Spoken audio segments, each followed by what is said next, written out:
Hi, and welcome back to the channel.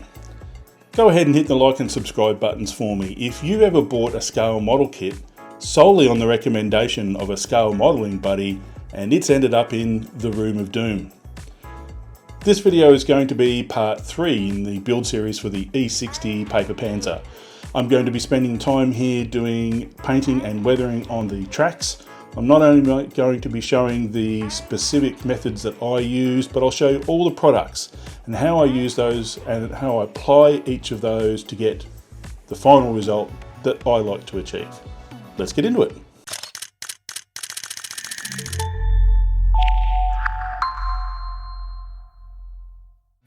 Well-maintained tracks on an AFV are a critical element. As much as tyres on a modern vehicle, if they're not up to manufacturer's specifications, then nothing else really works. Which means a great deal of effort goes into maintaining tracks on any armoured fighting vehicle. Just ask those of us who have done track bashing as part of our careers when in the military.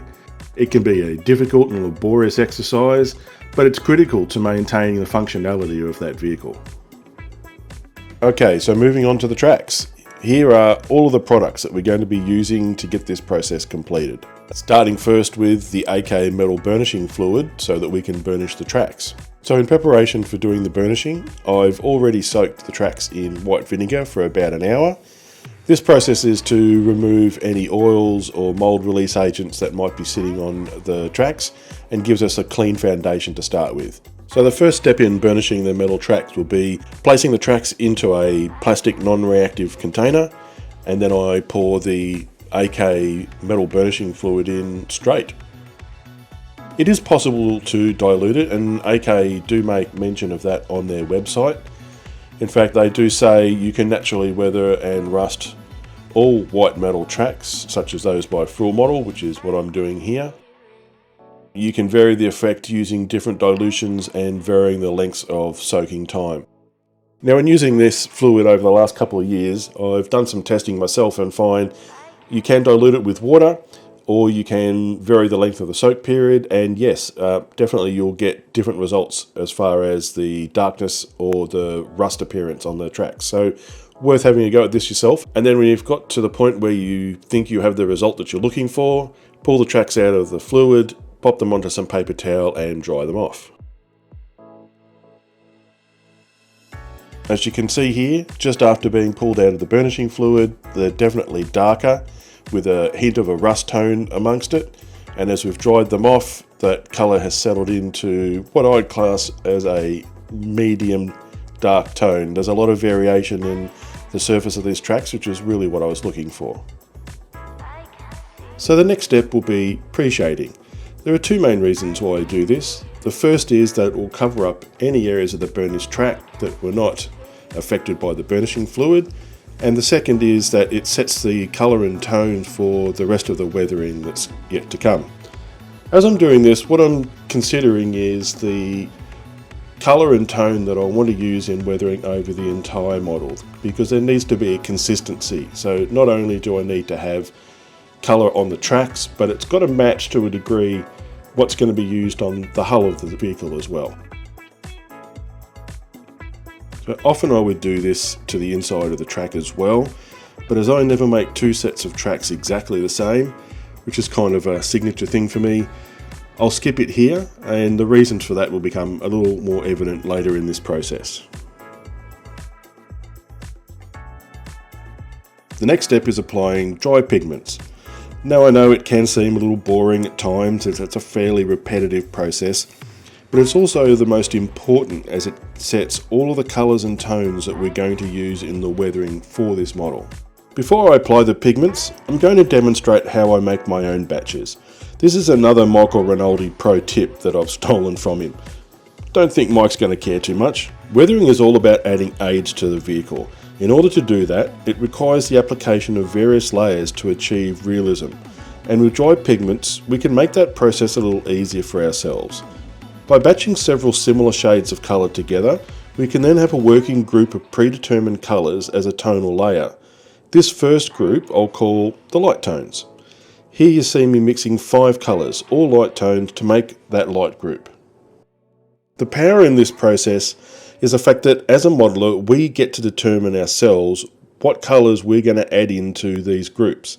Now when I say a predetermined grouping, what we're doing is making a batch of colour or tonal shades that we can change at any time in the process.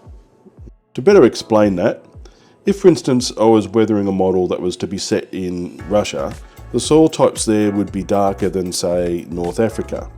I could then use my light group as the starting point for mixing a specific set for the new custom tonal groups in light, medium and dark for that model. Alternatively, I might want to layer up a heavy thick mud which would need a very dark tonal group to replicate wet mud. The choices here are endless. The next group will be the medium tones. I take a large portion of the light group that we've just made, add it to the medium container, then add additional medium tone pigments.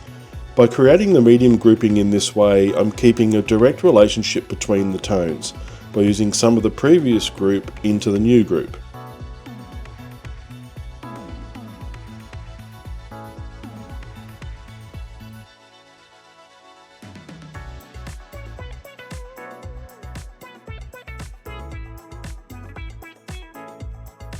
As I add the medium pigments, I'm conscious of how each pigment can affect the final tone of the group. For instance, European Earth has a distinct pinkish appearance and may give the group a strong rust tone if used to excess. I do use it, but only sparingly. I like to include pigments with a strong dark concrete vibe in the medium tones. It replicates urban street decay or topsoil or just plain gritty mud tones, and that plays well with so many weathering scenarios. When mixing, the key is to turn over the pigments to ensure no single pigment dominates an area of the container, but don't do it so vigorously that the variation in colour is lost completely, otherwise you're just wasting your time. Here you can see the subtle difference between light and medium groupings. I generally use the dark tones sparingly. Once applied, there's no going backwards to make the surface of the model look lighter again in tone unless you strip it. So it'd be a great way to punch in some heavy contrast or darken patches of mud if you use dry pigments for that as well. Okay, let's get into the application of the dry pigments. Starting with the light mix, I use a dry brush to apply the pigments to the tracks. My intention here is to apply the light pigments more heavily on one track than the next. This will produce a track that's been through, say, some muddy puddles on the roadside, whereas the other track did not. It's a subtle variation, but one that's important to the story for this particular vehicle.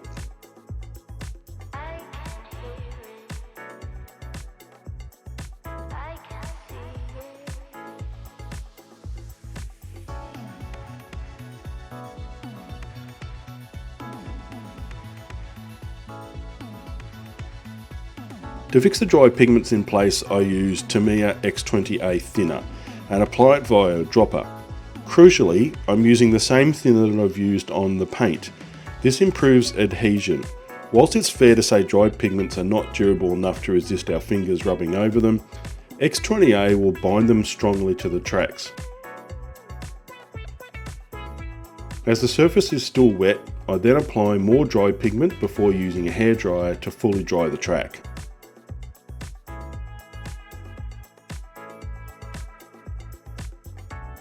Then using the medium pigment mix, I shift tone to add variation. It's important now that I apply the pigments in a very controlled manner. Using too much of any one particular pigment and allowing it to dominate is not going to produce enough variation in the tracks and it will look dull and boring. Using Tamiya X20A in my airbrush, I split the thinner across the surface of the tracks. So in order to do this technique, I have the air pressure on my compressor set down to as low as 4 psi, and I flick the trigger on the airbrush to ensure that it spits out the thinner rather than sprays it. This provides variation in droplet size and application and makes a very realistic result. So after 2 layers of the medium pigment mix, here's the result. Needs something else, doesn't it?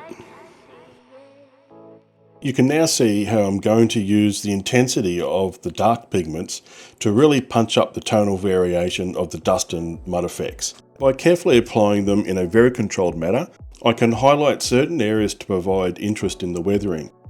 Again, using the airbrush to spit Tamiya X20A thinner onto the surface so that I get a modelled application with the pigments. As I'm doing this, I'm carefully judging the results to determine if further applications required. A quick dry with the hairdryer and I think we're done. Let's turn to the inside of the tracks now. Here's what we have after the burnishing. As interesting as this might appear to be, we're going to turn it up to 11. Starting with the light pigment mix, we give the tracks a light application. This is to set the base for the next step. So once again, we spit on the Tamiya X20A thinner using the airbrush. Then move to a light application of the medium dry pigment mix, and we're very close to having completed 6 layers of weathering so far on these tracks. And here is the result of all that effort. In real time, this is probably 2.5 hours in total so far. Oil paints are the next step in the weathering process. I've carefully selected 2 prime colours to use, light mud and dark mud, and a backup colour as my third option, brown wash, should I think I need or require that as an additional colour. So after prepping the oil paints, including at least an hour on the cardboard palette to pull the linseed oil out of the paints, we move to speckling. The aim here is to add those soft mud splashes that all tracks seem to have over time.